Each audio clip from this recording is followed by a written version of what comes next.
You are live.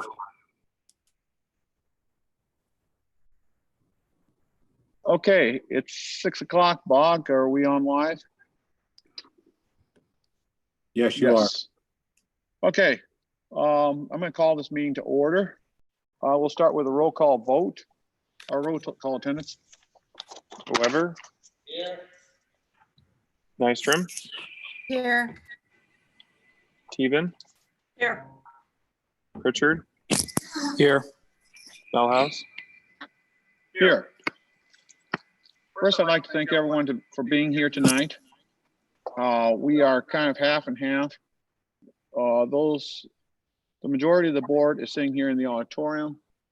We also have 5 administrators sitting in the audience, practicing good social distancing with their masks on. Up to 6, I see another one down there. And we have our superintendent, Julie Trifa, and Mitchell Lewis, our business manager, up here on stage too. That being said, our other 2 board members are at higher risk for complications from COVID or have a high risk indication, so they are joining us online tonight through Zoom. So we're going to try to do this with minimal feedback. Now, Mr. Patterson's here to try to help us get that happening. That said, we're going to start talking about the second reading of the employee conflict of interest. Ms. Tripa, you want to give us a little update there?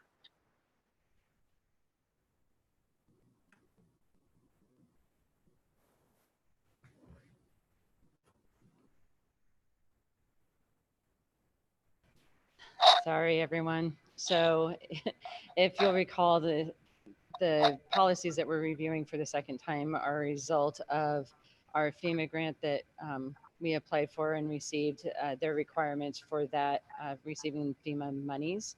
So that is why we're reviewing them for the second time. And there are no changes to this second reading of this policy.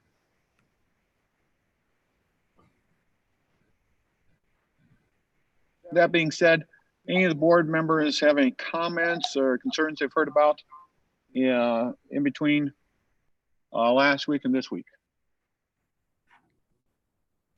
Hearing no concerns, I'll entertain a motion to approve the modifications of policy 401.3. I move to approve policy 401.3. I'll second that. Okay, it's been moved by Mrs. Stevens, seconded by Dr. Nystrom to approve the policy revisions, second reading of policy 401.3 employee conflict of interest. Any further discussion? Hearing none, all those in favor, please signify by saying aye. Aye. Aye. Opposed, nay. The motion passes unanimously. Now we'll move on to policy 705.1R2. Mr. Tripa. The second reading of this policy stands true as the first. There are no changes to the second reading as it is a requirement of the FEMA grant that we received. Okay.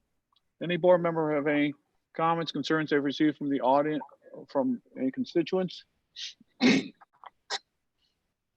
Hearing none, I'll entertain a motion to approve the revisions to board policy 705.R2 or 1R2. Sorry. I move to approve policy 705.1R2. Second. Okay. It has been moved by Mr. Pritchard, seconded, I believe, by Mrs. Teven, to approve second reading of policy 705.1R2. Did I hear any further discussion? Hearing no further discussion, all those in favor signify by saying aye. Aye. Aye. Opposed, nay. The motion passes unanimously. Now we're going to move on to a calendar change.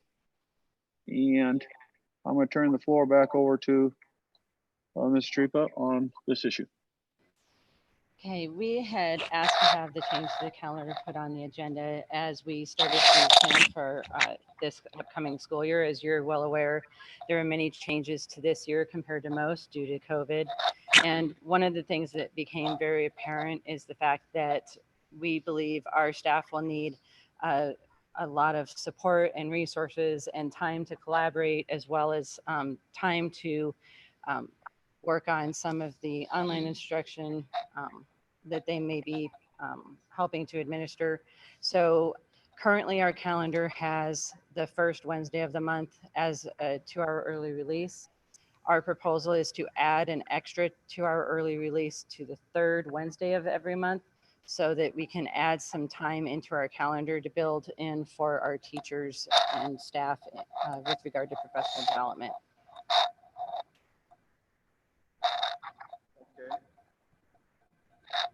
Okay, questions from board members?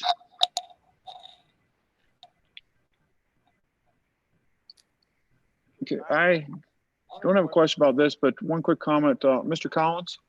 I noticed that homecoming is just listed without a date. Do we have a date that we can put on here so we can push this all through at once? Yeah, it's the 29th, I believe. 29th of September? Yeah, That's let a me look Tuesday. that up real quick. 26, excuse me. September 25th. Friday night.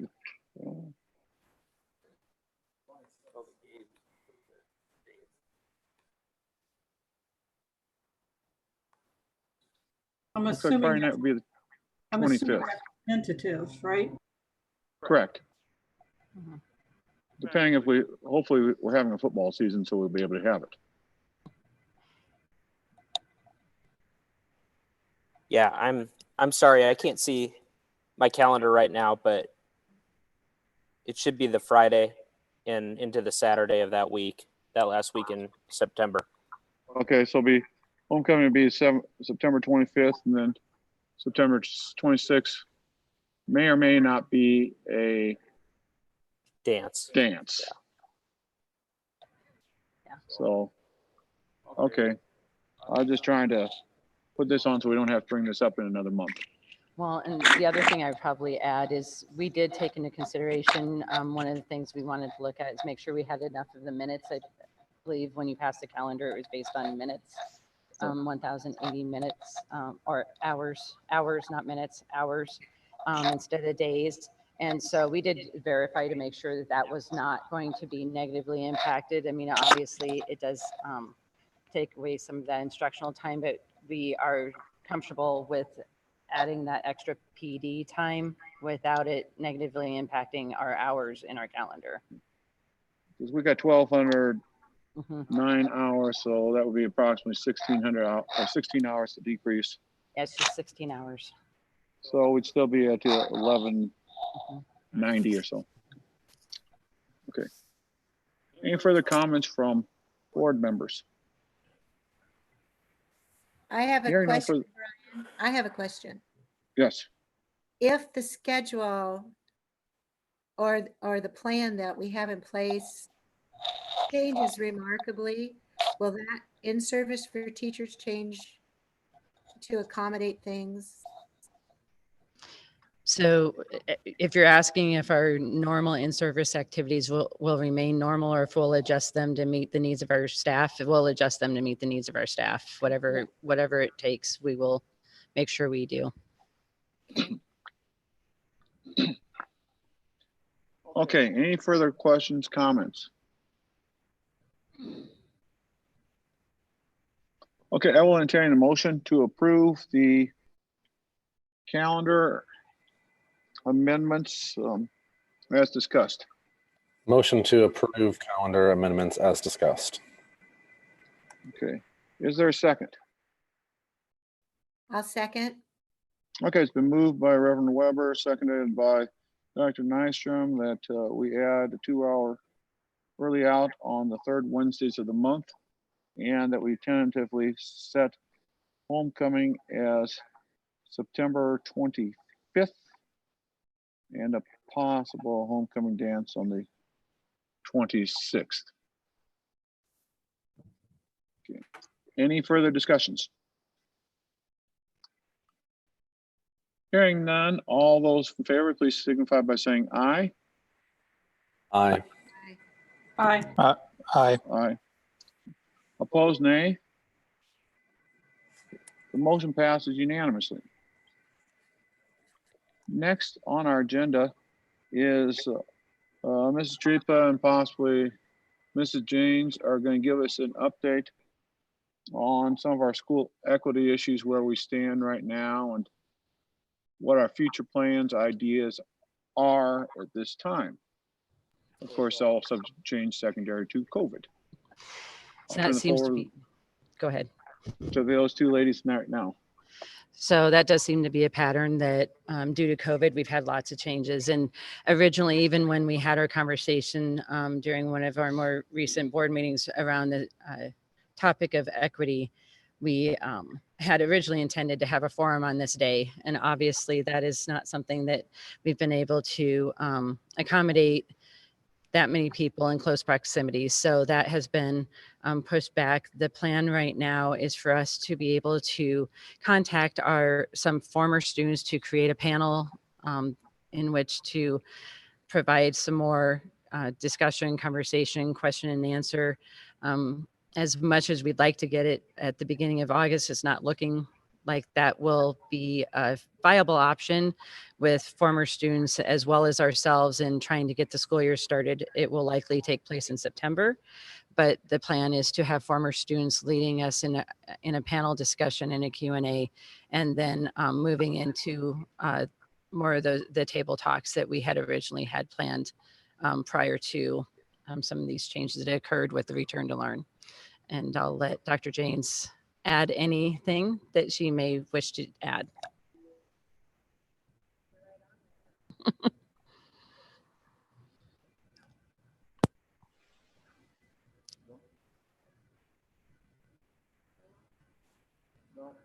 You can use the front if you want.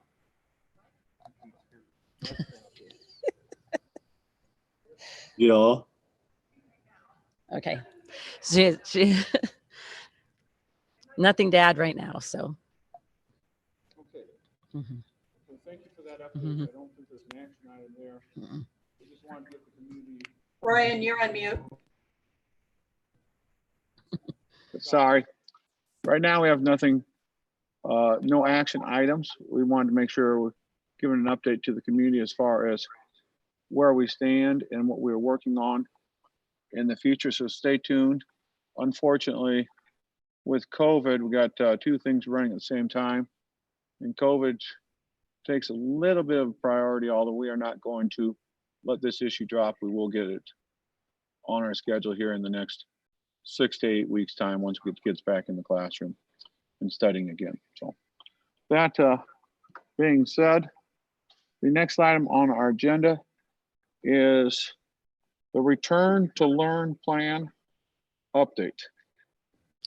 Mrs. Tripa? Okay, before I start in with some of the updates that we have from the district perspective, for those that may not be aware, our governor did have a press conference last week and shared at that time that any plans that school districts had in planning for return to learn, that there needed to be a minimum of 50% of their time needed to be in person, and that online only as a district was not something that a district could choose to do. So those were the two main components of that press conference that impacted schools across the state. For us, what that impacted was the hybrid plan that we had originally shared in the survey over the weekend, was the fact that we were planning on 2 days of on-site, 2 days off-site, and a day where we would clean the buildings in between, did not meet the 50%. So we have now reconvened and are now planning on a hybrid model that would be on an A-B schedule, in which on one day students would be on campus, the next day they would be off campus and online, and just alternate back and forth between on campus and off campus for a hybrid option. Something that also has come about as far as questions from our community is the question about whether they can choose the hybrid option if the district at one point decides to be on-site only with all students on site. And unfortunately, we aren't able to, through staffing or some of the logistics that occur in a district, to provide 3 different options for our community. So any on-site option, whether it's fully on-site or a hybrid option, will be a district decision that the board will approve. But what our families will be able to do is they will be able to select to be online option only, regardless of the on-site delivery model. So whether we are on-site completely, they will have an online option, or if the district chooses to be hybrid, they would have an online option. So that is the choice that's available to our families based on our staffing. I am going to have the principals talk in a little bit about what that online option might look like at each of their buildings. We've been having many conversations with staff about that. But before I do, I also just want to make sure that we are able to communicate how appreciative we are that our community, our parents, and our staff have been extremely engaged in this process, and how much we appreciate that. The participation has been amazing. We had over 1,400 responses from our families with regard to providing us with necessary information to be able to provide a plan for our students come this fall. So I'm going to let Dr. Janes just share some of that information before we proceed with our principals sharing out more about our online options. Okay, do I have a mic this time? Hooray.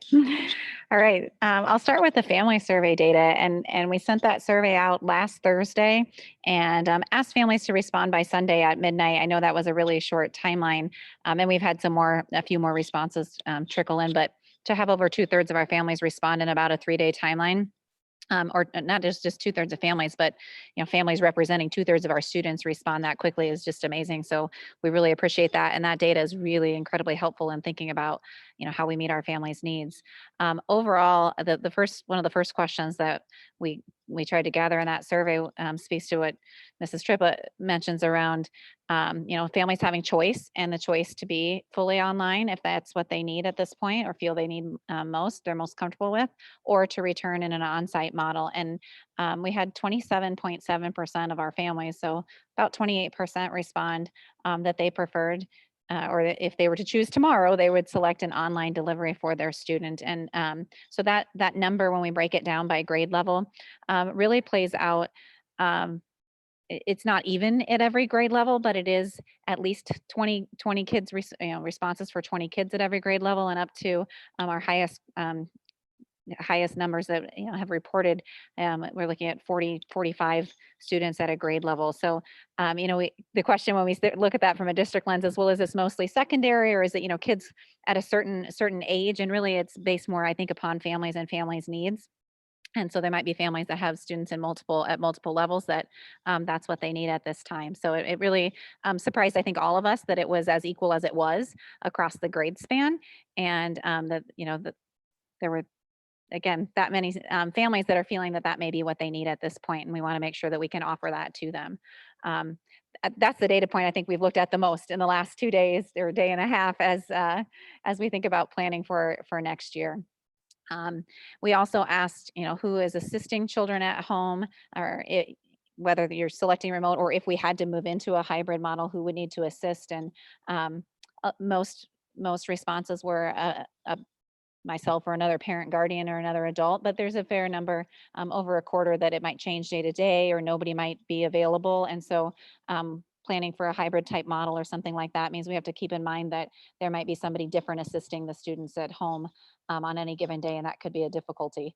We also did ask, and with this particular survey, we collected student names so that we could plan to support them. And we asked about internet access and what type of access, access to be able to do video, or access to be able to have everyone in your household do video conferencing, so that if at some point we would need to be more remote or do hybrid, we would know if families would be able to do that.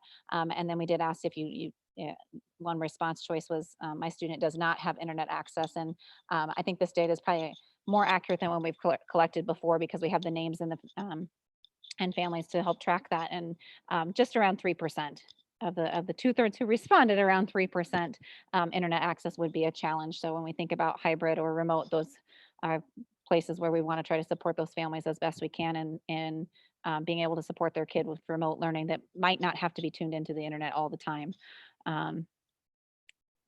Another big one that we asked about was transportation, because we just need to have a better handle on how we can adapt and adjust under the circumstances to best provide transportation. So just trying to find out where students, how many students might live outside of 1 mile from an elementary or 2 miles from a middle school, that really would be awfully far to walk. So a student may need transportation. And of those who lived outside of that, 40% would still need a bus, because we know some people may live outside of that range and not necessarily need the bus. So overall, that data is what we've been taking into account in the last two days in our planning. Then we also did a follow-up survey with our staff, and our staff survey responses, we had, I'm just looking here, 131 certified staff members respond. So a majority of our certified staff, much less classified staff. Again, it was a short time frame. They had about the same amount of days to respond, but we asked our certified staff what supports they would need, what professional development, based on a little bit more information with those models, and how they felt comfortable coming back, or how they may need to return, if they needed to return remotely for a medical reason, or if they preferred to return remotely, and why they might prefer that option. And then also, can you be flexible? One choice is I can be flexible and serve our students in whatever model I am needed. And over half of our staff responded that way, saying we absolutely understand and can be flexible. But we do have some information to help us with what certified staff and classified staff may have various needs, and how we can best fit them to meet the family needs as we move forward. Thank you. Thank you, Mrs. James. We want to start youngest to oldest. Autumn, Mrs. Sellers, will go with you first. Autumn, I'm going to interrupt before you start, just to let you know that I want everyone to know, when we do have families that select the online option, something I want to make sure people are aware of is that we will have a finite time frame that we will put on that, in that when you select the online option, you will be selecting that for a certain amount of time. So for example, a semester before you would be able to re-engage on site, if you were to change your mind as to whether you want your student to be online or on site. So as they begin to describe some of what online might look like, also be thinking about the fact that it will be a decision that your child will be educated in that manner, in that mode, for a specific amount of time. Awesome. Can you hear me? Great. Bonus. All right. So I'm going to kind of start with our on-site model. We actually talked through this with some teachers today, and they kind of got excited about some potential for this. I'm sorry, online. I'm going to start with the online model for families that did not feel like it was a good choice to return to school, and that opportunity for families to decide was important to them. So we kind of talked about how it's important that we share that it's going to feel different than it was this fall when it was voluntary. It was very much, some people have called it crisis teaching. We were responding to what was happening. It was voluntary. Where this online option, we want it to have more meat to it. We want families to have the support to teach their children at home that they would at school. And even Brad and I have talked about how it'll look a lot like it would during the school day. You know, you'd come together, you'd have a morning meeting, you'd start your day, you'd set your purpose. That's really important for our little friends, that they come and they remember what the day is like. They get the reminders they need from yesterday. Remember, today is going to be a fresh new start. Remember working on the sound today, do it with me. You know, whatever that may be, some games, some engagement, that social emotional piece is going to be huge for us. And so we really see, you know, that computer screen as a way that we can interact with our kids through that online model. And so that teacher would provide that time, you know, to kind of have a morning meeting, have some whole group instruction in literacy and in math, so they can engage with it. And then some time maybe where they hang out on the computer while the kids go and do some work with the family member that's at home with them. So they can go, let's say today we're writing a personal narrative about something that happened to you, and I'm writing about my toothache and I'm getting stuck on my finger spaces and I need to come back and talk to my teacher. They'll be on the computer to respond to you. And then it also gives me a chance as a teacher to say, hey, I know yesterday Mitch was having a hard time with his vowel sound, so he's going to start with me today, and we're going to do a little mini group on vowel sounds before we get started. And maybe the next day too, Mitch, just kidding. You know, we want some of those opportunities where the teacher will be teaching, and then also opportunities where kids will be working, but then teachers will be available for small group instruction or reteaching of skills that kids are struggling with, or even questions that they have at home. But also the idea too that no one can sit in front of a computer screen all day. Today I sat from 8 to 12 in a chair in front of my computer, and that was hard for me as a grown adult. And so we have breaks scheduled in there where they can go and have a snack, go potty. We talked about if we were teachers, we'd have a snack about mid-morning, mid-afternoon, probably at lunchtime too. So some of those things are in the day, but there will be some really scheduled times when we want students available and on the computer to do that learning with us. And so we'll offer that scaffolded support for families. And so that's nice. If you want to be online, this will be an option for you to have a lot of support for your child, and you as a parent too, to help your child learn. So that's kind of what our online model looks like. On site, we talked about a lot. You know, we'll have that schedule, that face coverings will be required in all settings. We've talked a lot about the flow of our buildings. Each building has its own personality and its own flow. So, you know, how can we find those places that we need to problem solve? You know, kids going up and downstairs. I've measured every part of my building at this point. I know exactly how wide the stairwells are. So, you know, how we can do some of those things and use doors. And today we looked at the playground as a team with some staff and how we could separate that out, because we've shared a lot that we need to have some of those really important pieces. Kids need to move. They need to play. They need those things in their schedule. We're really going to try to stick to those cohorts of a classroom as much as possible, as we can, so that those kids are staying together. And then, you know, looking at other resources that we can have for some flexible ways to space out while we're in the classroom as well. There's lots of great ideas around there. I get a call from a teacher almost every day or two, or a parent, about ideas that we could possibly use. So we're really problem solving how to make it really feel like school and feel like home, and keep them safe at the same time, including increasing sanitation routines and, you know, getting kids involved in that as well. And I think they're really good at, they learn so much through BEEP. They knew really quickly when they had to wash their hands after every station. Those babies are 4. Some of our pumpkins at ESY right now are doing great with masks. That's great to see. So, you know, just some of those things that will work out as we move along. So those are kind of our 2 models. Any questions? I think just to add a little bit to what I was saying, I think it's really important for parents to understand that online learning this fall will look much different than online learning looked last spring. Online learning last spring was a time to make sure that our kids stayed engaged if they chose to. It was optional. Online learning in the fall will be required. So that learning won't be optional anymore. The schedule, they'll be required to attend online at certain times. It's not 8 to 3:15 all day long, like Autumn said, but there will be certain times throughout the day that they're required to be online with their teacher and engaging with their teacher. It could be whole group, it could be small group, it could be one-on-one for a reading conference, and it could be where the entire online cohort is working and the teacher is there, so that and they may ask one student to show their work and let me see what you're working on, or a student can unmute their mic and they can ask the teacher a question if they have one. So there'll be a mixture. It'll look very similar, and this is what we have talked about. It looks very similar to the on-site cohort, and it's really the in-person instruction in an online format. So I think that's really important for parents to understand, that it's not going to be, those lessons aren't going to be, you can do them from 5 to 8 at night. It's going to be during the school day, and adult engagement is going to be really important, especially at the elementary level, because those students are going to need some support from an adult in order to make the online learning successful.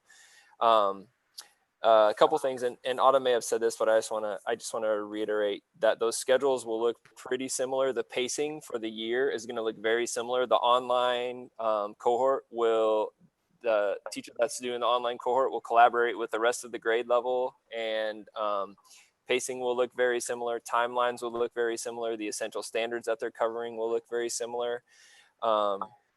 Again, I think it will be an opportunity to be kind of flexible with the amount of support that we're providing for students as they need it. It may be that on Tuesday, Autumn doesn't have to join us for the whole group lesson because we did an assessment on Monday and she did great on it. So I'm going to assign her some independent work to do. And then Wednesday, she's going to meet back up with us. A couple other things we want to really stress, that based on who may choose to be in part of the online cohort, that our students may not, or likely will not, have their currently assigned teacher. So it's not going to be each individual teacher doing an online cohort.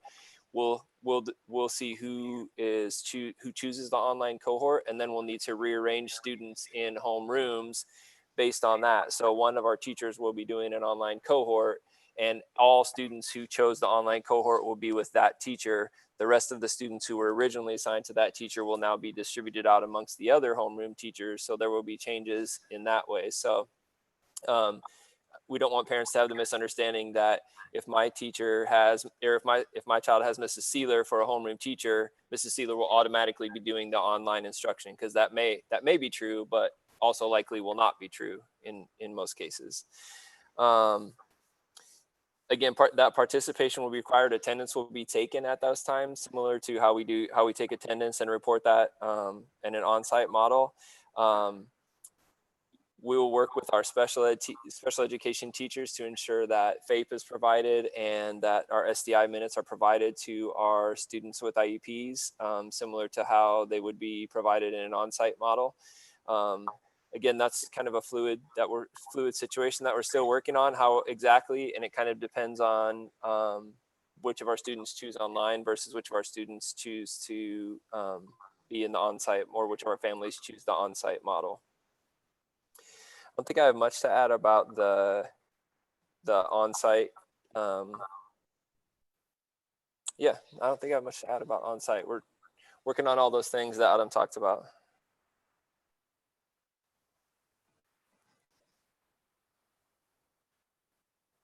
Brad, this is Pam Nystrom. And you answered my question. So you will probably have a teacher that has the online cohort then, and it won't be all your staff. No, the way we're looking at it, and it's hard to say for sure, Pam, until we know what 100% of our families want to do, because we don't know for sure how many of our families are going to choose online at each grade level. So it's really hard to say right now. I mean, ideally we would have one class or two classes if that would happen. Ideally we'd have the right amount that we could do two classes or one class as the online cohort, and the rest of the sections would be on site, which is kind of how our survey data is breaking down right now. But until we still have a good number of our families who haven't responded, so we don't know for sure what everyone wants to do. And until we say for sure, are you coming on site, or are you choosing the online model? We don't know for sure. So yes, one of our teachers will be completely online while the rest are on site. Yeah, that really clarifies things, I think, for families and teachers. Well, and that's kind of our purpose too. We want to make sure that all of these options are a relationship with our families. And so we want to make sure they understand what those roles are in all of those relationships. So they go into it really transparently, knowing what it means to partner with us, to be at home and do our online option for your child, and what that partnership will look like. And so that's part of our purpose for sure. Yeah, sounds very good. We also really want to make sure that our teaching staff, can do justice to whatever model they need to teach in. And we know we've wrestled a lot with how a teacher can be in the classroom and also supporting online and what that looks like and how we can provide that. And particularly at the elementary level, with the responses from families, it really makes sense to have a dedicated teacher to take that on versus trying to bring them in and out while the teacher is also handling all those day-to-day things that an elementary classroom teacher does. So we feel like this is probably our most effective way to tackle that. And we kind of got excited about that in the last couple days. I got a question. Oh, go ahead. Sorry. A question for Brad or Autumn. I'm just guessing, but let's say the ideal class size in class instruction is 20 kids. Do you have any idea what the ideal online class size would be? Would it be more? Would it be less? I mean, you don't have any idea how difficult it's going to be to instruct kids online, or what you would shoot for a class size for that setting? I don't think we have an ideal number, but Jill and I were kind of talking today, and if we're still wanting to, I should unmute. I don't think we have an ideal number, but Jill and I were talking a little bit today, and part of our model is we want it to feel as robust as the classroom is, as much as we can online. We know it's not the same thing, but we want it to feel similar. And so we want to offer those small groups. As we think about time, if I think about 22 students and I get them in small groups, how much time that's going to take throughout that time, it probably is going to feel pretty close to a classroom that I would have, in the classroom. I think sometimes we think we could meet more students' needs, but that would be more of like a sit and lecture and less of like that engagement piece. We're hoping to have some conferencing as part of this. And if I'm conferencing with my students around their writing, 20 is still a lot to conference with. So, I mean, I feel like it would be pretty similar on the fly, but I don't know what. Yeah, I think if it would work out where we could have similar class sizes in the online cohort as we do in the on-site cohort, that would be ideal. We've talked about one of the challenges would be, if we have classes of 22 in second grade and we have 11 that want online, we're going to have to, or 33 that want online, then we're going to have to figure out how we tackle that. But again, one of the challenges we don't know until we have an answer from everyone of what do you plan to do for the fall. So some of that's going to have to shake out as we know numbers a little bit more hard and fast. Think more that hard commitment too. Like this data was awesome because it gave us insight into where families are at. But I think we're at the point now where we need a hard commitment because that's a long-term commitment of a semester. And so we want to make sure that it is a commitment from our families so that we can plan intentionally. But we can't really move forward with much else until we get that. We've also talked with instructional coaches. We've talked about some of our support personnel, Title I teachers, people that can help support that small group too. So we have some flexibility to think differently, but I think we keep repeating the same thing, that we need those numbers, and then we can see how we can flexibly use some of those other support personnel to help with the small group or help with some reading or writing conferences. So if it is 30 kids in one grade level, that's a little big, and can we pull some other people in to help support the small group and individual type situations with kids? I think we can be flexible with that. We just need those numbers. One thing too, I think that's going to be really important, and I can't remember if Autumn talked about this, but spending time building the relationship and that online interaction is going to be really important. We all know how important the relationship between the teacher and the students is for student success. And one of the ways that you build that is through proximity and being together and reading facial expressions and reading body language. And so all those are going to be a challenge. So I think we're going to have to really make sure that we're being intentional about building relationships with those online cohorts to make sure that they do have that positive relationship with their teacher, even if they're not in the same room with them. And so that we can ensure that same level of caring, and they know their students and they know what their needs of their students are, not only academically, but also socially and emotionally too. And I was really excited. My team talked about that today. I was like, how long do you need for a morning meeting? And they're like 30 minutes. And I was like, whoa, that's not how long they are normally. But they were talking about how, they won't be able to walk over and pat them and say good morning or give that hug. And so it's going to take a really long time to be intentional through a computer screen. And, even one of my staff members said, and we have to check in every day. We have to check in every day how they're doing. And so I think that's going to be a real priority for us as we look at that cohort model, especially because they won't have that in-school time to do that if they start online. And so we'll have to do that through there. But I think our teachers are really aware of that and excited for the opportunity to build that social emotional learning in a new way.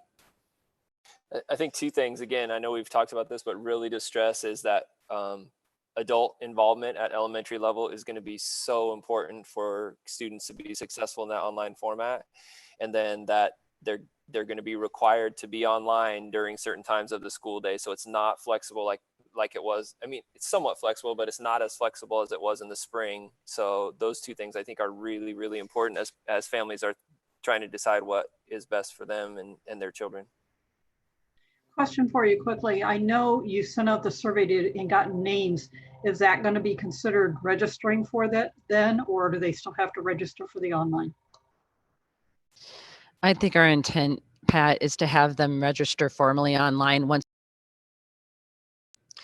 we give our families an idea of what the on-site looks like. Our hope is to do that next week and then have them formally register for online, because when they had to make that decision on our survey between Thursday and Sunday, A, that wasn't a whole lot of time, and B, that also was absent some of the information that they're receiving tonight in this board meeting. So we want to be able to convey some of these points also in writing to our families so that they are making an informed decision and they aren't locked into a semester decision before they have all the information. So our intent is to ask for that in the next couple of weeks. Just wanted to verify that. Thank Yeah, I think one thing maybe I don't know if we publicized it. It was when we originally talked about them was that semester commitment that you can't really kind of flip flop back and forth between online, on-site, online, because we don't have the ability to staff that if we have a cohort of 22 kids that are online and then 8 of them decide that they want to come back to school and we already have classes of 22 kids on site. How do we reabsorb those 8 kids just randomly and going back and forth? So that's another thing I think that's really important for parents to know, is that that commitment will be for an entire semester.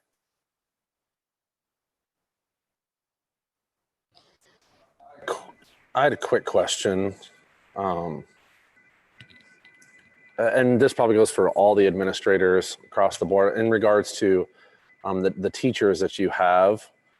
Is there going to be options for teachers? And even like, obviously there's going to be some teachers that just want to do the online learning because they may have some sort of fear, but then have some teachers that need to do it because of having immune comparable kiddos at home, or caring for grandparents or parents or something like that. Is there going to be some sort of yeah.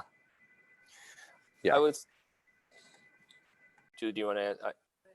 Okay, I was just going to say at the elementary level, we're kind of working through that process right now. I started that conversation today with my leadership team. So any of my grade level teachers who are watching right now are probably thinking, what?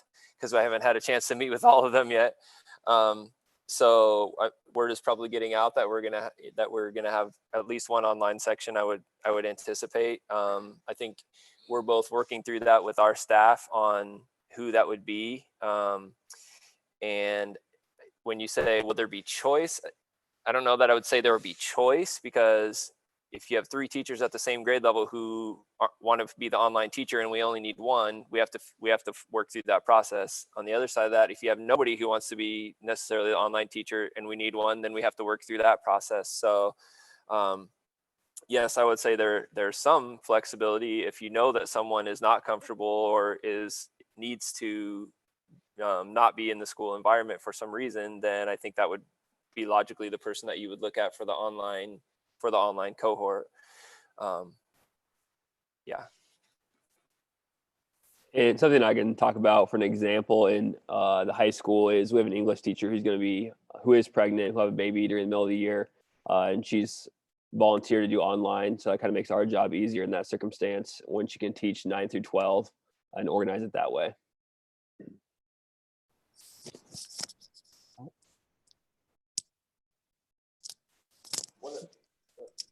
One of the things, Joey, that again, once we have hard and fast numbers, it will make all of this fall into place a little bit better, because we'll know how many sections at each grade level we need.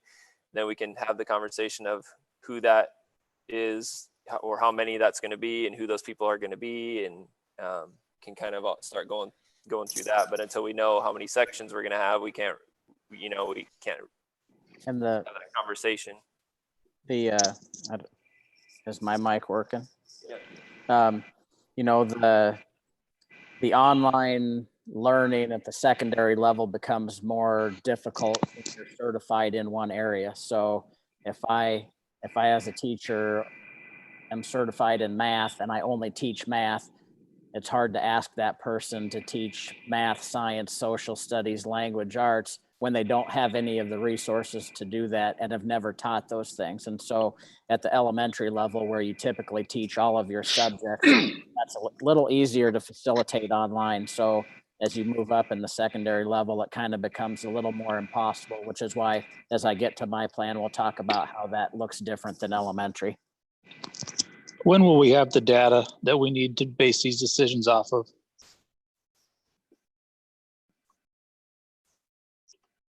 So the plan is to have the 3 plans distributed next week with our district's recommendation of what we're moving to for on-site so that families can make that decision on whether they want to be online or not.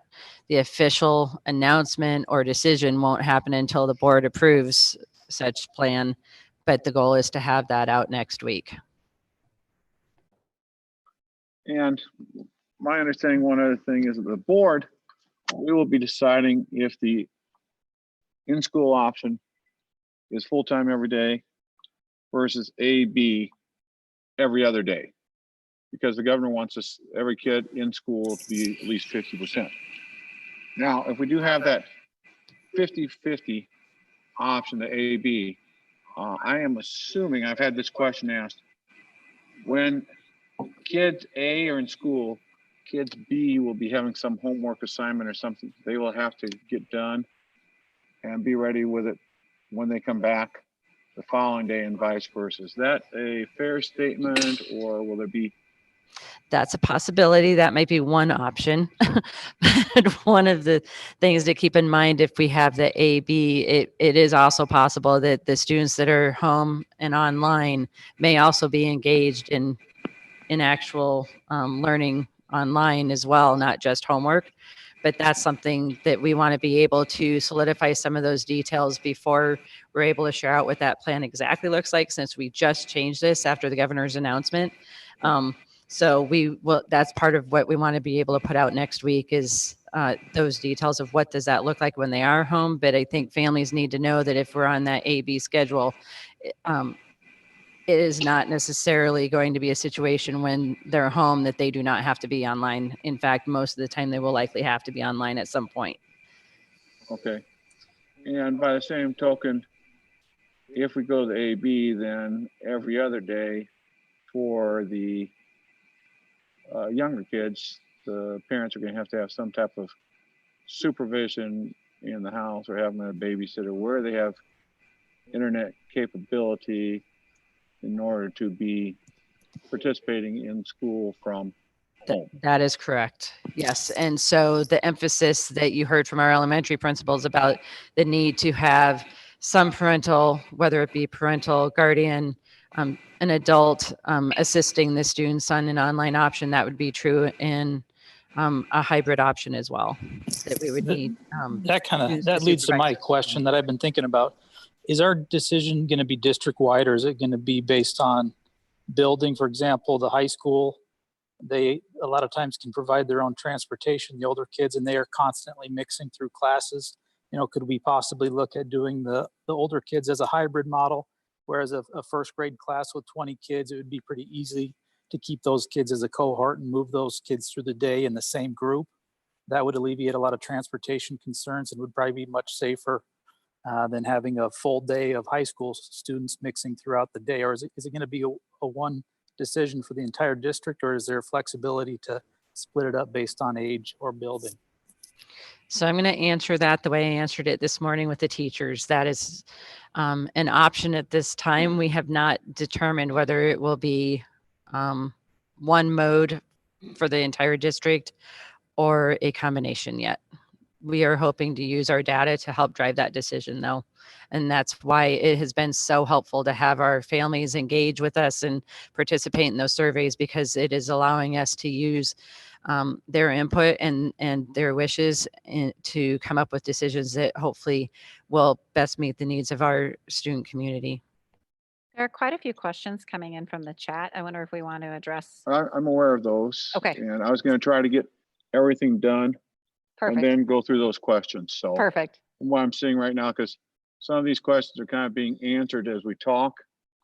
And so those of you listening online too, I understand their questions. I'll read the questions and ask for answers at the end if the question has not already been answered by the Thank time you. we get done. One other question I've had from people is at the elementary level, what are we going to be doing about music, art, that type of thing? Are we going to be having the music teacher coming into the individual rooms as opposed to having the kids bounce down the hall to prevent things? So Will we have music because of the spread of the coronavirus through the air with singing, or will they have to use their masks during that? Same thing for art and that type of thing. Or we even address that, or that's something still to be determined? Oh, we've talked about that. Our specials teachers have just been brainstorming away and thinking about options because they have such a passion for their work, and we know so many kids connect to the arts. And so we want to, again, we're trying to keep as much as we can normal for our kids, since so many things will not be normal. And so I was just talking to my music teacher today, and she's amazing. She gets out her guitar, they sing about pizza. It's awesome. But she's like, they talk about being beatful and toneful. And even my preschool teachers are like, what do you mean we can't sing? Well, we can still have music playing. They're going to be wearing their masks. I think as the public health gives us some more guidance on what the classroom environment looks like, we'll be able to make some of those rulings. We talked too about, if they go to a different classroom, leaving time to sanitize. I've talked to some other principals of elementary buildings. They're working out their schedule so they can sanitize in between, just because that movement from one place to another would give that group of kids a break and just move a little bit and get to their next spot. Where, going to classroom, it becomes mundane for our little pumpkins. So we talked about what that could look like. PE, we could do that possibly outside until October, as long as it wasn't raining. That would give us some options. But, wearing masks while they're running, we don't know about. We haven't got a whole lot of guidance on PE in particular. And so we're kind of waiting on that. But I think our special teachers are really aimed and poised to do what they need to do. In fact, my special teacher even said, use us, keep us busy. We're gonna figure out how to be flexible because they know how important the arts are. I think we feel pretty confident that our students are in cohorts currently. That's kind of what we do at elementary as a homeroom. I mean, obviously we're gonna have to change some of the things we do because both of our buildings, we do a lot of sharing of students to provide the time and support that students need. So we'll have to change some of those things. But our students really right now travel in cohorts to specials. And so I think managing the transitions and allowing them still to engage in those activities. Same as Autumn, I've had conversation back and forth with my music teacher specifically, and she talked about how she was, when they play instruments, she'll have the instruments set apart. She'll have maybe half the instruments they'll sanitize in between when the kids switch. PE, I think, is, again, I agree that it can be outside when that's a possibility. We threw around ideas like, could that happen in the classroom? I think that would be really a real challenge for our PE teachers to try to teach PE in the classroom. And again, we talked about having that transition time in between so that we can wipe down surfaces between classes. And so, yeah, I think the transition, I mean, there would be times when they would pass in the hallway, obviously, but requiring masks is going to help with that at the times when students are going opposite ways in the hallway. And I think we feel pretty good about transitions. And that cohort and just the sanitizing protocols in general, I think are going to be helpful with that as well. We're running into some issues with spreading out lunch so much. That's 2.5 hours of our day, and my specials teachers meet both Paige and Lincoln. And so we're just wrestling with how to get all the specials in with that huge lunchtime that will now be required for social distancing. So that's another hurdle. Okay, thank you very much. Any more questions about elementary, or shall we move on to the middle school and the high school? Then we'll come back and see what kind of questions we have online. I've also got a couple things I'll mention from a public health standpoint here toward the end too. But Ms. Trifa, okay if we go to Mr. Kelly? All right. I would, I think as we talk about, I'll start with the on-site planning. And so we kind of know what school looks like on site, but I think what people are wanting to hear is like, what are we doing to manage that social distancing and what does that look like? So I think that's probably where we're going to need the most support from parents and talking with students as you get older and you get into the secondary levels, you have a little more flexibility. And this is going to take away some of that flexibility. And so, you know, as we're talking about lunches and where students sit and where they go and where they walk and when they roam and what that looks like, all that is going to have to be limited. So if we're talking about contact tracing and where students were, we're going to have assigned seats at lunch, assigned seats, you know, if we hope for activity period to be outside when it's nice, weather permitting. When it's raining or gets cold in a couple months, we can't have 170 students running around in the gym like we normally would. And so we have kind of spaced that out within some different areas to see what that looks like. But the students aren't used to, I think they'll be excited to come back, but we'll also have to be kind of simmering that excitement with how we're organizing things to make sure that we are social distancing. So some of the things that we're looking at, again, I appreciate all the feedback from the community. In our last several teacher groups, we've had 13 of our middle school staff working with our planning. So getting lots of great ideas and questions as our brains kind of get fried. It's welcome input and things that sometimes you just don't think of without that feedback. So a lot of these ideas are coming in daily. And so some of the ideas that we're talking about are arrival time, opening the building at a certain time, having students report directly to their first hour classroom instead of the gym or the commons where they would normally do. Obviously, like we talked about, requiring masks. Mask would be required to enter the building. Passing through the day, one of the things that I've visited with several schools about, most schools seem to be limiting locker use at the schools, which allows for that congregation. So our plan is to make sure that students have backpacks to eliminate that time. During passing time, we would allow students to go to their lockers before school on their way to class to put coats, boots, lunches, things like that in their lockers. And so after that, their phones, supplies, everything's in their locker that they don't need during the day. Students that bring their lunches to school would be allowed to go to their locker before and after lunch to get their lunch box and take it back to their lunch. And then at the end of the day to grab their things that they're taking home. And so limiting that passing time. So when they are passing in class, they are just going directly to their next class. They're not stopping and having conversations with a group of 10, 15 friends that they literally just go from one class to their next class. Water fountains, we were lucky really before we went to break that we had ordered, we have all new water fountains at the middle school this year that have the water bottle filler stations. So the spigots will be taped off. We can't have all the students drinking out of those. So all students will need water bottles throughout the day. And we have 7 new filler stations at all of the drinking fountains to fill those throughout the day. So that's a good thing. Passing time, like I said, directly to class. Lunch, we're looking at being under 50% capacity. We have tables that seat 8. And so we're talking about 4 students per table. That would be assigned to where they are because they will have to sit in the same spot every day for that contact tracing and eat at the same spot.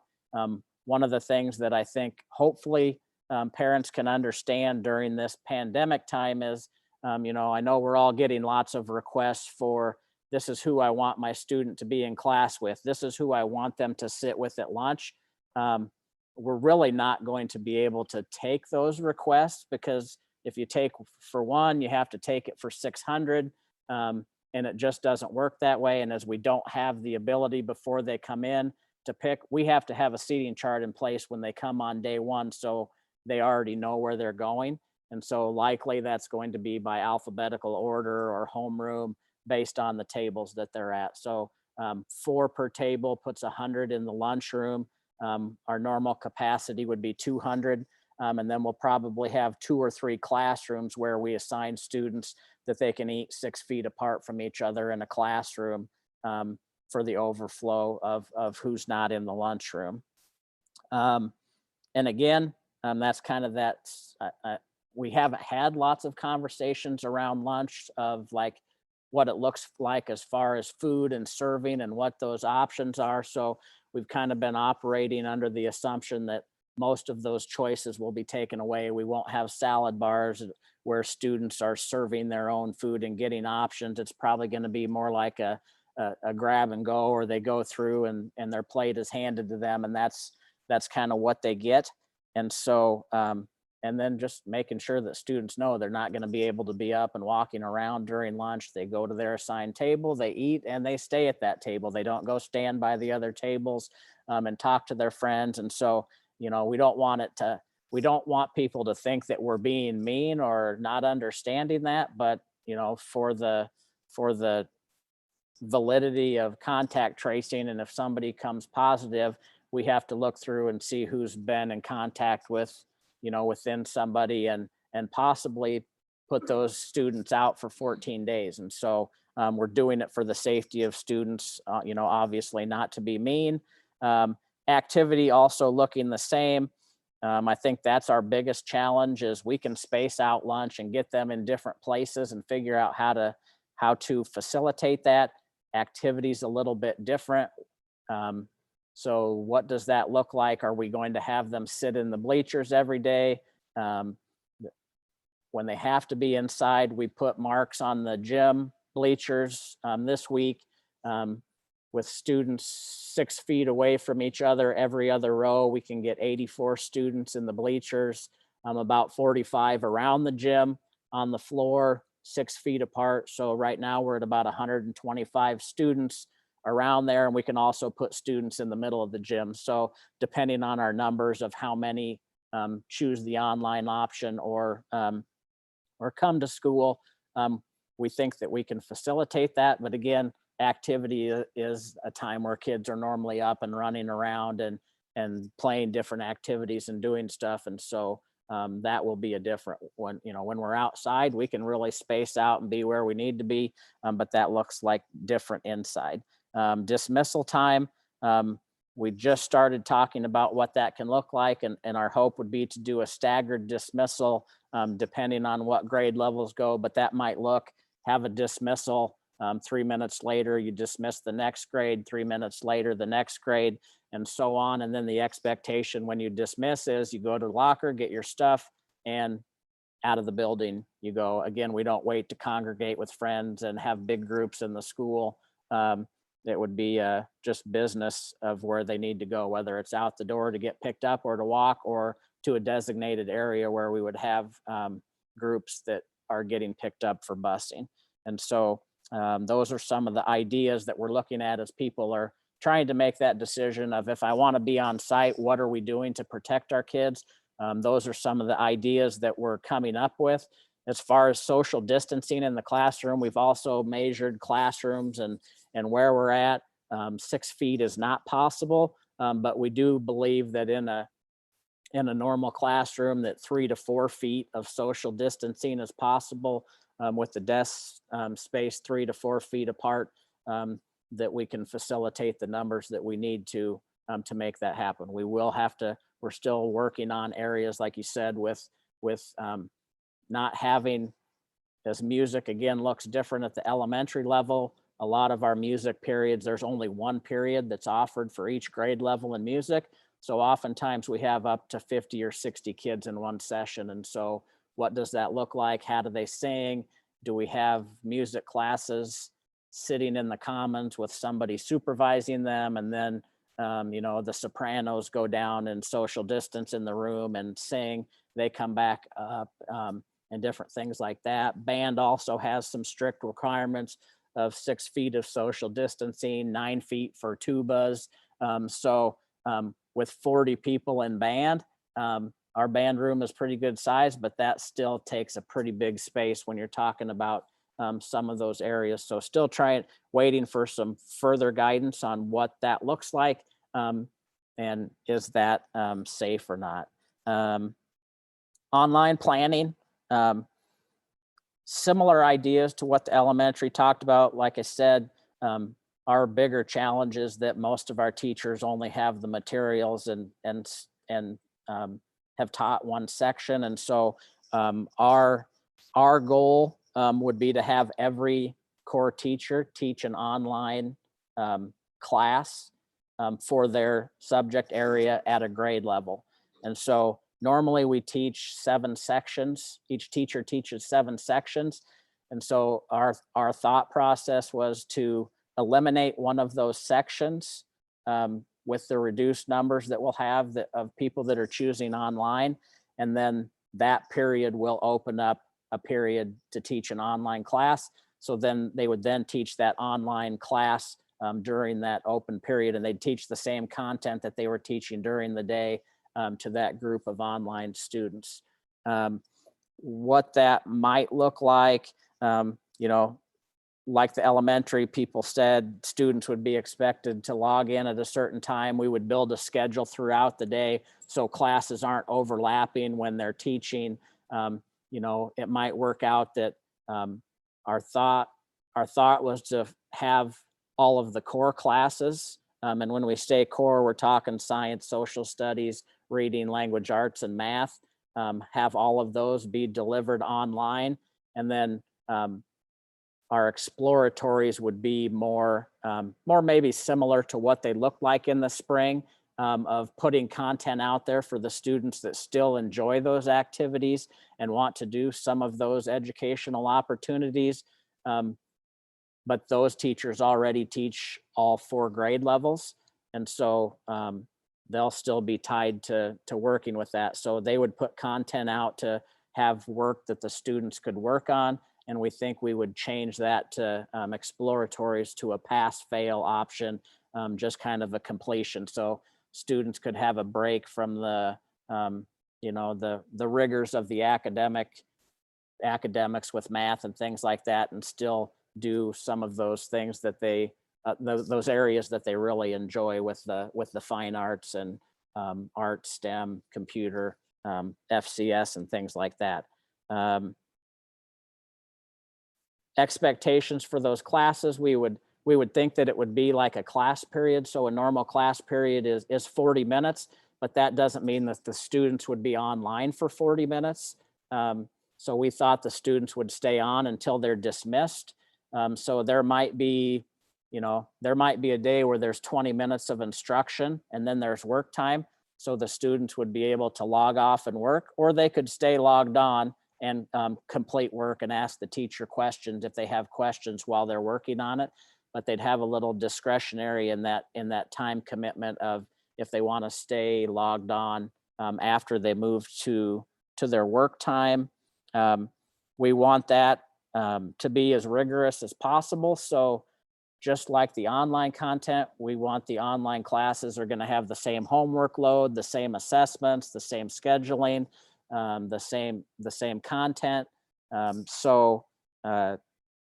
Again, like elementary said, it's not going to look like it did in the spring.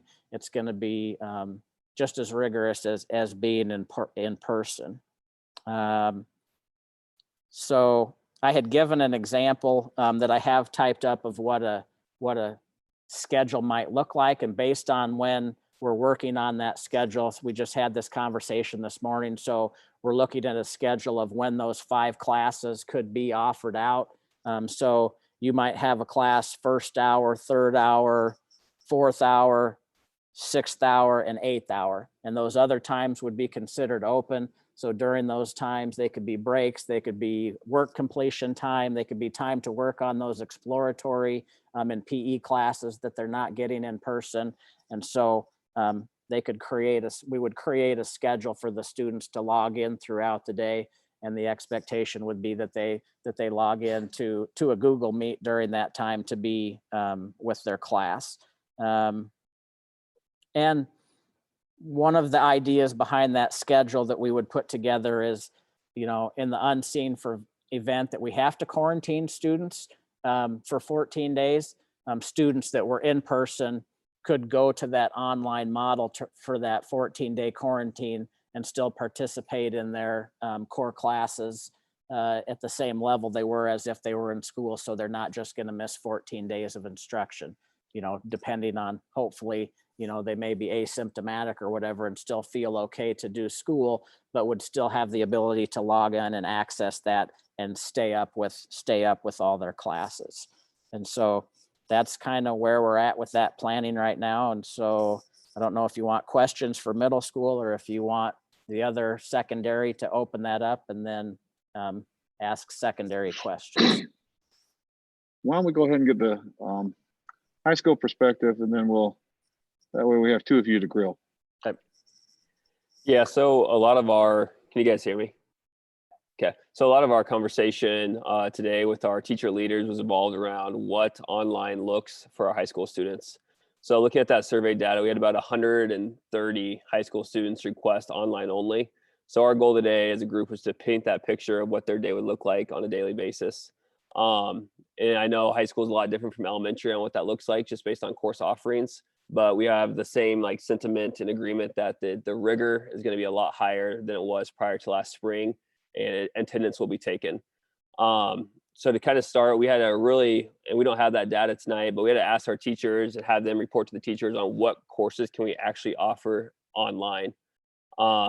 And I don't think it's feasible to have a AP chemistry, AP physics, chemistry, zoology, biology, physical science all offered online. So our course offerings might look a lot less at the high school. And then just some classes aren't doable, like our ag welding class and pottery classes just can't be done online. So we're trying to narrow that down to what classes will be offered this fall. And then we kind of created that schedule of, we want virtual meetings every single day for online kids. At first we thought maybe doing a 1 through 8 period, but having kids be online for 7 hours just isn't feasible. As Autumn talked about, as adults, it's really hard to be online for 4 hours. So what we're looking at is Monday and Thursday would be periods 1 through 4. And then Tuesday and Friday would be periods 5 through 8. And then Wednesday would be an online independent work day or self-directed, where you work on formative assessments, or a teacher could request you for a intervention and direct instruction. So classes would be around 40 minutes. So you're looking around 3 hours a day of virtual learning. And then the back end of it, you'd be doing independent work or self-directed work for the periods the next day. So that's kind of what we tackled today. So kids would be meeting Monday, Tuesday, Thursday, Friday. Attendance would be taken in all those virtual meetings. That's kind of what we have right now for the high school. I think that model is also now I'm doubting, I hope I don't misspeak, but Yeah. Same thing with, especially with those core classes that we would have kids scheduled into an online section. And so the teacher has, Yep. a class period to teach that is considered the online section. But if it's, sophomore English, then that sophomore English online is keeping pace. It's, the same content, same pacing as what's in the regular class or the on-site class, so that if, a student needs to shift into that, they're able and can do that. And, we hate to limit some of those options for students, but we also know that it's really difficult to teach both if there's only one section of a certain elective and it's something that's pretty hands-on, it's hard to create a similar rigorous version of that could be online. So there may be some other options that we can use through Edmentum, our software that we use for some online learning.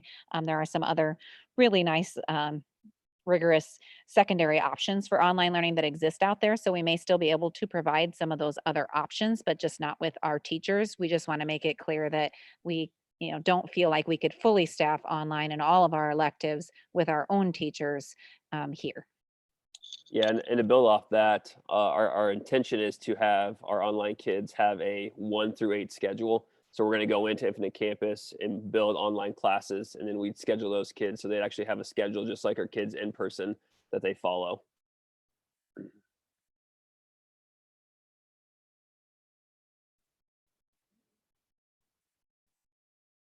Okay, thank you very much, gentlemen.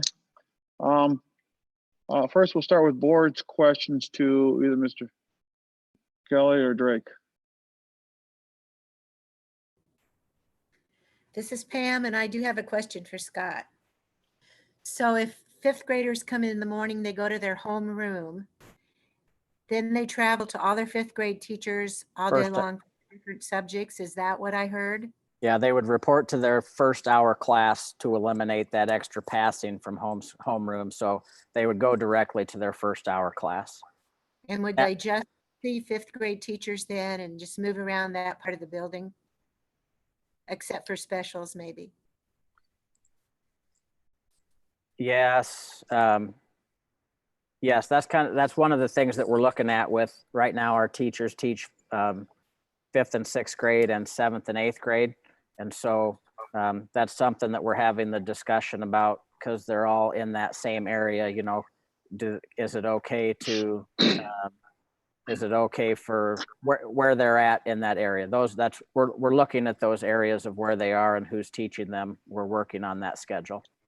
Because I was just thinking the less traveling, you know, those pod areas are I've had pretty some secure. people along that line. I've had some people say, I know I had an exchange student several years ago too, that said that in Europe, they had a pod of kids.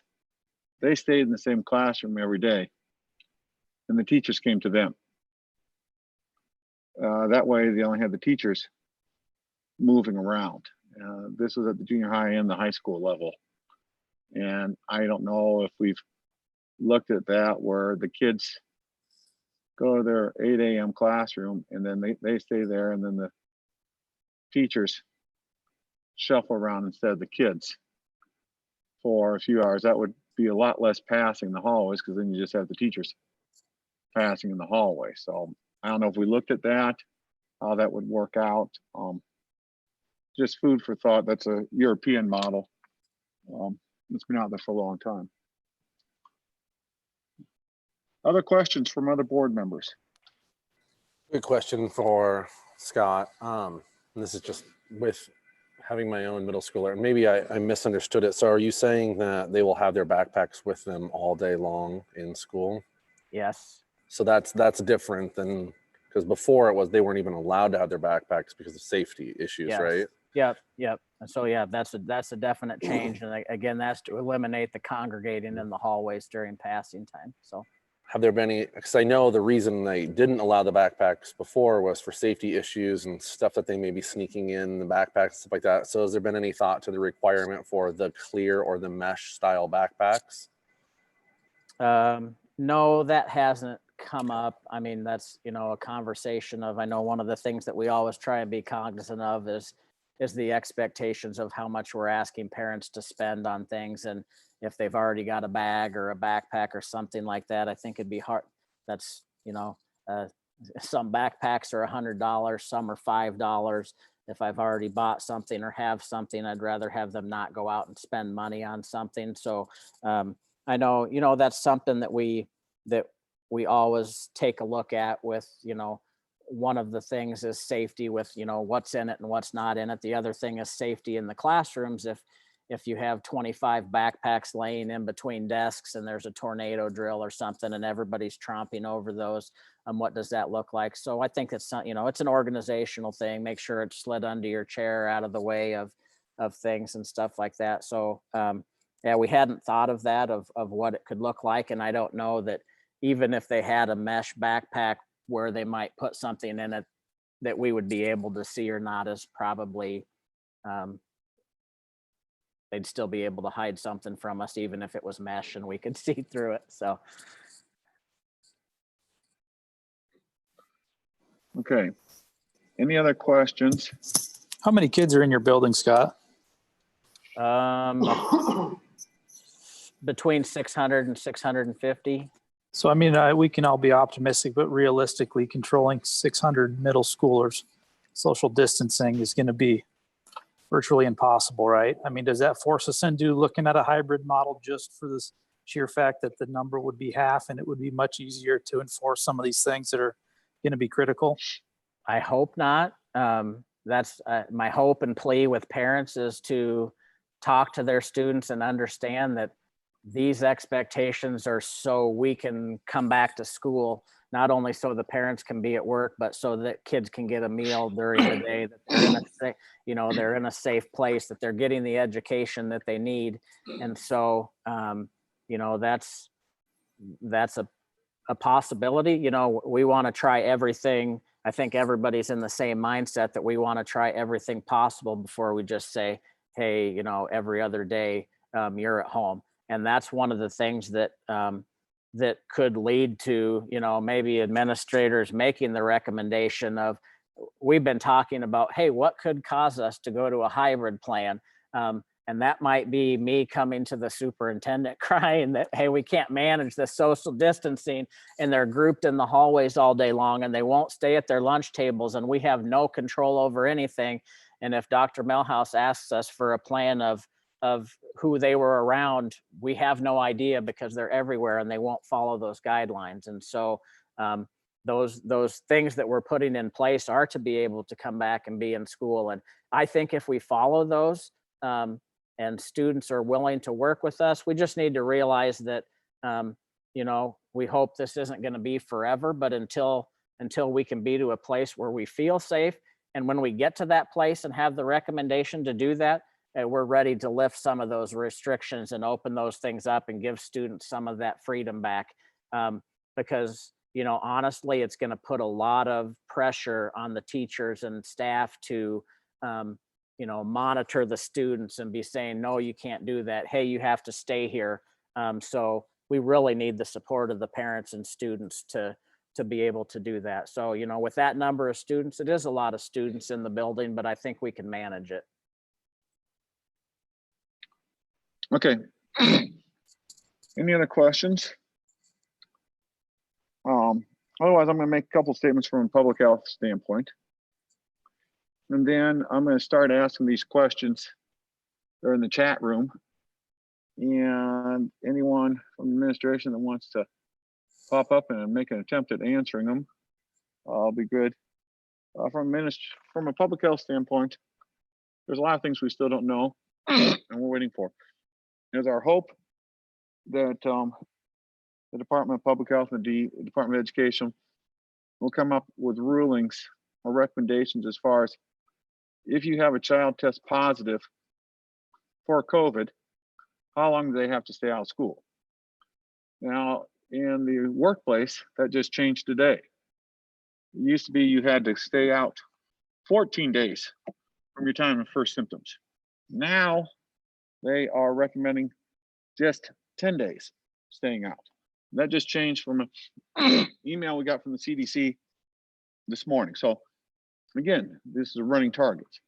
But the hope of public health officials that the state will come out with these recommendations. If not, I think some of the county public health directors might get together and put out some best practice recommendations for the schools.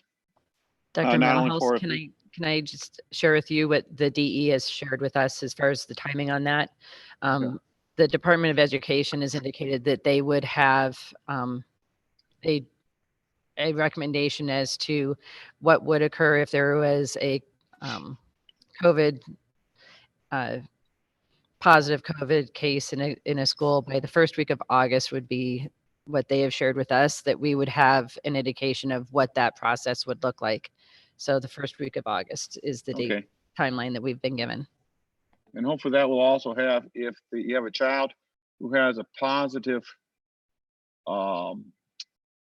parent or a sibling who is living at home, there's someone else in the house that converts to positive.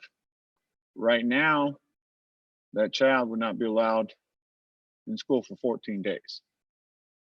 But yet the rest of the class would not have to necessarily do any isolation, would not have to do the tracking back.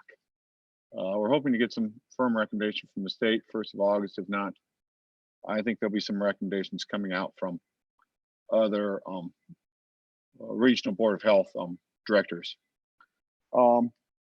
Second thing is I would strongly encourage parents to now start working with your kids on wearing masks. Start an hour a day, work up to 2 hours a day, because what I'm hearing is most school districts are going to be requiring the masking for the kids in school, like we're talking about. The Boone County Board of Health strongly recommended that the school districts make it mandatory or highly required or highly recommended to use masks in schools. that actually protects all your kids' friends. In case your kid is one of the asymptomatic carriers, or your kid comes down on Wednesday with COVID, that means everyone he was around Monday and Tuesday, if you don't have a mask on, they're at much higher risk. We need to protect our teachers. That is one of the main reasons. Our teachers, they care, they want to come back if possible. I remind all of our teachers and staff, yes, some of you are worried, but on the other hand, remember the checkout person at Casey's, whose kids you have in school. They're putting their life on the line for you too by working at Casey's, where they're not being 100% protected either, but they're putting their life out on the line. So they want the help of their kids too. Elementary kids, it's proven that their viral load in each breath they take, or if they cough or sneeze, is less than junior high or high school. So they are less likely than junior high and high school kids to transmit the virus both in school and at home. Say they're misfortunate and they take their mask off, a bunch of them take their mask off, and 2 or 3 of them get the COVID virus. They go home, they're less likely to bring it home than some high school kids. I see some questions about athletics. Right now, the Iowa Department of, or the Iowa High School Athletic Directors, or Iowa High School Athletic Association, Iowa Girls Board Union, they're still staying a go. Mr. Collins, have you heard anything more about what the rules are going to be there, or are you waiting for some more rules to come out? The last notification that we've received has been that fall sports are a go at this point. Practices for high school will begin August 10th, and that we will be receiving further guidance the week of July 27th from the state. And I would assume that a lot of the things that we are doing for out of season workouts and weight room and such will be a part of that. But it might be even more particular once we get those guidelines. But they said week of July 27th for us, and that we're still moving forward with fall sports. Okay, thank you very much. With that, I'm going to start asking some questions. So one of the first ones I got here that actually I had people ask me at work today several times is, what happens with getting completed the work from the spring semester that the kids did not get completed? As we all know, at the upper levels, we said it was optional. The option was, when do you get completed? You had to have these basic concepts completed. How are we going to go about helping those kids isolate or figuring out who those kids are to give them the special help they need, that type of thing? This week we finish our summer school opportunity for kids to finish those. And so I think that question's hard to answer until we look at that data to see how many kids do we have who, we know how many we had that completed in the spring. It was 80% completed their core classes and 70% completed their elective classes. So now after a push through summer school, where are we sitting and how many kids are there? And I think with that number, then we can determine what's the best way to adapt to them in our schedule. And some of that depends on what the schedule looks like, but giving those kids support and time to try to finish those classes when they're back with us.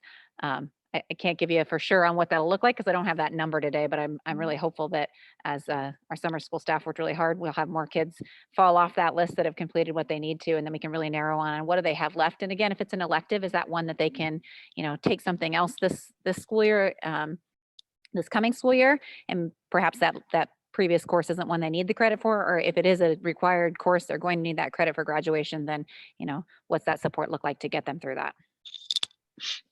Okay, thank you. I know originally our goal was to have everyone made up by January 1st of 2021. Correct. Yep. Okay, first couple questions here. There's a couple of them dealing here with homeschooling and how is that going to happen? How can you transfer the homeschool program? Also, what is our homeschool capacity? I'm going to turn that over to someone over here. Dr. Melhouse, I typed a response to that one over on the side there. I wasn't sure if they were talking about actual homeschool or if they were talking about the online option that we have as far as a district, because those two processes would be different. So I would just Correct, probably and- encourage that person to contact their building principal and we can talk them through that. Okay, thank you very much on that one. The next one person said science proves that this will not evolve through herd immunity. Putting them all back in school together is just going to cause this pandemic to spread more. I would argue that there's a lot of science that says that if we proceed with all people practicing social distancing and masking, we will be able to knock down the rate of COVID and the number of people, adults and children getting it. The American Academy of Pediatrics has studied this issue extensively, and they've come out with a recommendation as far as getting kids back to school. At least myself, those are recommendations I'm looking at. I'm not looking at anything from our governor or our president as far as returning to schools. I'm trying to look at what's best proven science instead of what is out there on the internet as possible theories. Do you have any other comments on that one? Dr. Melhouse, I just have a thought in regards to all these questions. I think we could sit here and answer all these questions, and while we're answering them, get more and more and more as we're sitting here. And they're only answering the 150 people that are watching right now, which is a lot, but I wonder if it'd be best, maybe Julie can speak to this and maybe our admins, if we could just compile a lot of these questions and they all can work on some FAQs that we then post publicly for the whole district to see, instead of just sitting here answering all these questions one by one. I'm just trying to pick some of the higher ones here. There's one here about teachers and being the personal kids. That will turn it over to the administration. They can talk to administrators tomorrow about that. I'd agree with Joey on Busing that. question. There's questions we've answered already that they got on late and didn't hear. So I think a frequently asked question would be the best way to go here. One thing I do see here is busing concerns. I know we're still working on that, last I heard this morning. Yeah, we are still working on the transportation requests because one of the reasons we had that on both surveys was to determine how many students we have that absolutely need transportation, because it is accurate that to try to utilize our transportation as we have in the past with the shuttles as we have in the past would not allow us to have the recommended social distancing and the ability to transport our students in a safe manner as it is currently. So that is why we asked the question on the second survey in the manner that we did, if we were to limit it to those that live outside 1 mile and 2 mile radiuses from the schools in which their students attend.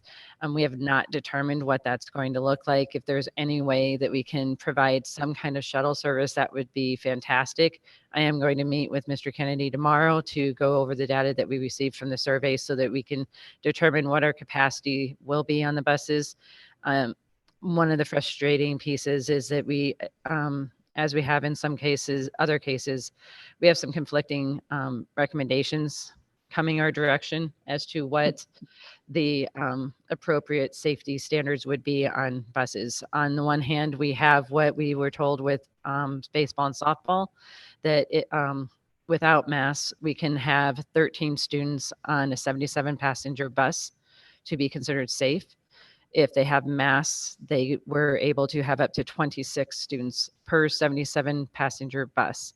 So keeping in mind that with our current transportation practices, oftentimes those shuttles had between 50 and 60 students per bus, transporting students from one school to another, and neither of those circumstances meet the need that we would have as we currently have run transportation. So on the other hand, if it is accurate that we'll be able to transport 2 students per seat, which is something that we've been hearing, that would allow us a little bit more flexibility. But that is part of the delay in determining what the safest way to transport our students will be. So I will again beg for patience on the part of families, and I do understand how difficult this is. But we want to make sure that whatever we do provide for transportation is something that is provided in a safe manner. So, as I said, I will be meeting with Mr. Kennedy tomorrow to go through the data to determine what our capacity will be. And hopefully, I would love to be able to give you an answer next week. So that's my goal. Thank you. These other ones look like they can wait. Any other comments from board members, or else we'll move on to the last topic on our agenda. I'm not a board member, but I don't know if I just as I look at this chat, I wonder if we just need to restate again. It seems like there's a lot of confusion. Like if you want our online model, you don't have to sign up for homeschooling. That's not homeschooling. Our online model is going to be an option for families. And I just, Amber, I see your comment there. I want to make sure that those people that want the online option, that's going to be an online option for all of our students and a decision for you to make for your family. There will be a time when we ask you to commit to that, but that's an option for everybody. That doesn't mean you have to homeschool. That means we're going to offer that online option that all of us have talked about at the different levels of what that looks like. And if you have more questions about what that looks like, reach out to one of the administrators so we can talk it more with you. Sorry, last comment. This is Pam. Thank you, Autumn, for that clarification. I would ask that, Julie, at the very beginning, you talked about the online, the AB schedule, and the third option. Could you just go over that again? Maybe that would help clarify for parents too. Sure. So in our planning mode, we are coming up with 2 on-site opportunities for our students in which our district will decide upon which on-site opportunity that will be.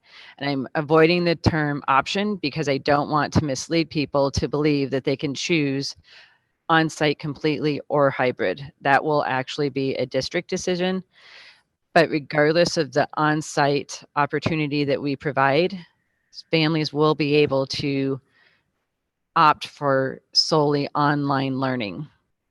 So whether we make the recommendation to the board that we come back on site, you will be able to choose online option for your family. If we say that we'd like to come back in a hybrid situation, you will again be able to choose the online option as a family.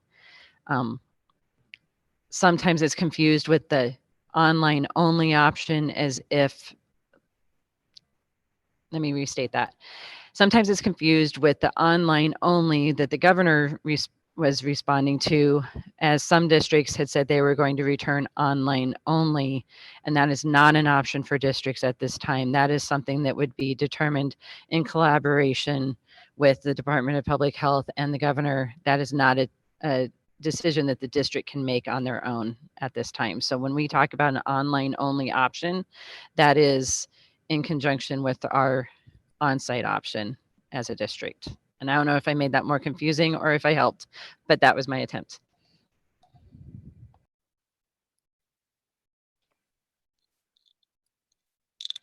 I'd just like to add that starting this week, we did bring kids back on site for learning for our ESY summer school program at all of our building levels. And let me just tell you, the smiles on my face, maybe it was under a mask, but the smiles on my face and the students' faces and our administrators and our teachers' faces, they're real. And that connection with kids just feels so good. And so bringing those kids back, it's 35 kids, but it's been definitely a joy and a positive and a chance to pilot some of these things that we're putting in place to mitigate. Obviously, it's a much smaller number of students, but the students and the teachers are adjusting and adapting to what it looks like in this mode, and they're adapting with a smile. Okay, thank you everyone for that extremely educational information here. Unfortunately, things are changing, so hopefully they'll get this more stabilized in the next couple weeks and make a decision as far as the school district, if we're going to go on site every day versus on site every other day.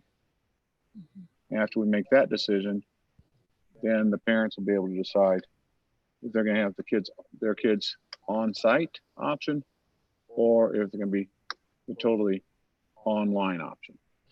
So I am going to clarify because we don't currently have a board meeting set until August 10th. So our plan is to make that recommendation public prior to the board meeting on the 10th. And we will be asking for families to make that decision as to whether they'd like to choose the online option prior to August 10th, because we do need time to plan for that. So the online option will be an option. That's not up for discussion. That's not a decision that needs to be made.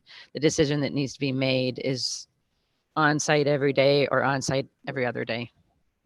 Julie, do we need a special board meeting? Would that be benefit? I would think so. It would be very beneficial if we could do that. Probably not next week, but the following, like right away in the beginning of the following week, so that we have time to share out information with families. They have an opportunity to ask questions, because that was part of our plan, was when we put this information out to families next week, that we want them to have the opportunity to ask questions. We even had entertained the idea of trying to do a forum where people could ask questions and we would answer, whether it's virtually or not. But we wanted to be able to answer those questions before we made those final decisions. So, but it would be beneficial to not wait until the 10th in that respect, because I would agree totally with that. Yeah, I think that might be a possibility to have a special board meeting to be able to make a final decision. I don't know if we have the question and answer the same night, or if we do that a separate night, but we hopefully get the information out to the community next Tuesday or Wednesday. Sometime next digest it over the weekend, over that following weekend. Then either the following Monday or Tuesday night, the 1st or the 2nd, or either on Monday or Tuesday night of that week, which I think it'd be the 3rd or the 4th, if I remember the calendar properly. Having a board meeting where we make a final decision as far as what the on-site is going to look at, to give our parents a little bit who are on the fence as far as which way they're going to go, as far as online learning or on-site learning. And I'm just going to clarify one more time that online option will be likely for a semester commitment. So regardless of the level of your students, so whether they're elementary, middle, or high school, we're looking at a semester commitment at this point. The reason I'm saying that, Julie, is if the board has to approve it no matter what, if it goes out to the public and then the board does not approve what you've recommended, then you've told the community the wrong thing. So that's why I'm Totally thinking agree. we definitely need to make that decision. Yes. Okay, this is Pam. So next week, there's information coming down from the state next week. And could we meet on Thursday? Could we meet at the end of next week? I would Will have time to respond, Julie? I mean, or do you need to go into the first week of August? I really would like our families to be able to see what that hybrid option would look like before we're making that final recommendation and the board acts, because sometimes the questions that are asked of us help us better craft a plan. So I would hate for us to put us in a situation where they don't have one last opportunity for feedback prior to a final decision. The other thing that we have to remember is August 3rd, I believe she said we're going to be getting information as far as how long kids will be out of school if they have COVID, or if the family member has COVID. We're going to be getting some of those recommendations. That may or may not So that was the date. change how we make this decision. So it'd be nice to be able to see those on August 2nd or 3rd or 4th. So I'm kind of thinking about trying to do something on either that Monday night or Tuesday night, the 3rd or 4th, to be able to get this all settled. Okay.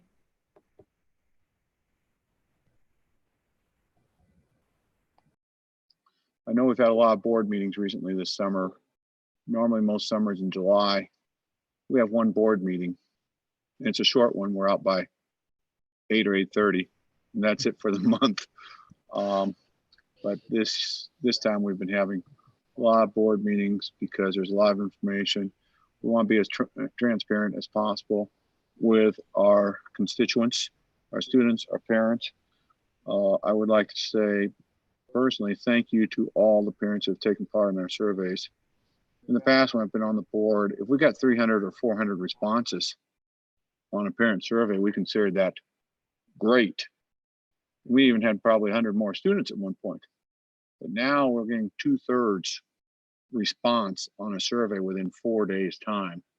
That's just outstanding. It shows our parents really care about what's happening with their kids and want to do what's best for their kids and for our community. With that said, we'll go to the superintendent for her board report.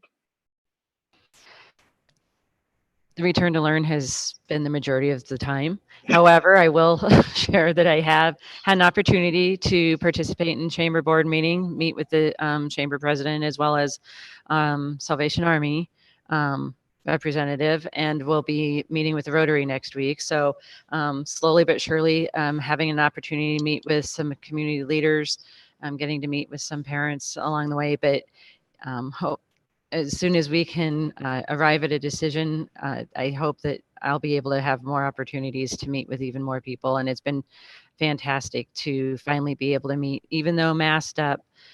They all know what I look like without the mask because of the board meetings, but I don't necessarily know what everyone looks like without the mask when I meet them. So if I ask any of you what your name is again, I apologize in advance.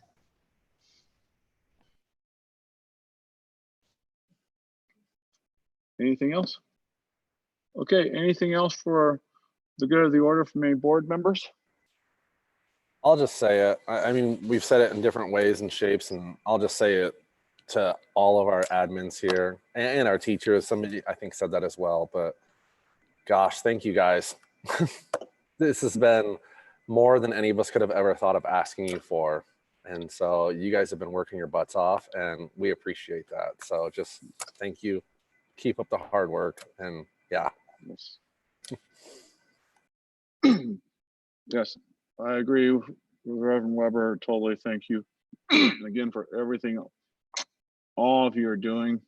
Normally your summers are also a little bit wider than this, and our teachers too are spending more time working on how to get out to these kids, how to work on online education, all the options. So I'd like to thank all of them for putting their extra time this summer on their summer vacations as well.